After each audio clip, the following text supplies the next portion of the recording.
वफाकी वज़ीर कानून आज़म नज़ीर ताrar ने दावा किया है कि हुकूमत की पूरी तवज्जो मुआशी बहाली, रोजगार की फराहमी और हर शहरी के रोशन मुस्तकबिल के तहफ़्फ़ुज़ पर है। इस वक्त इख्तिलाफ़ात भुलाकर शाना बशाना आगे बढ़ना होगा। Phase is behind us, but the road ahead remains demanding.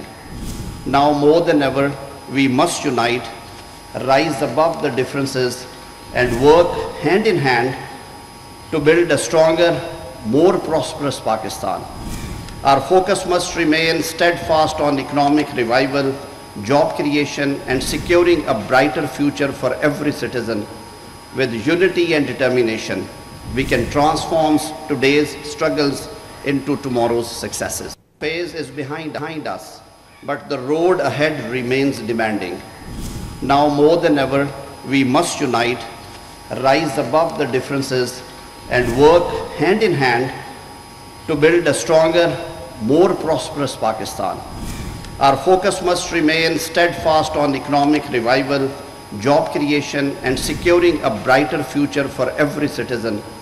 With unity and determination, we can transform today's struggles into tomorrow's successes.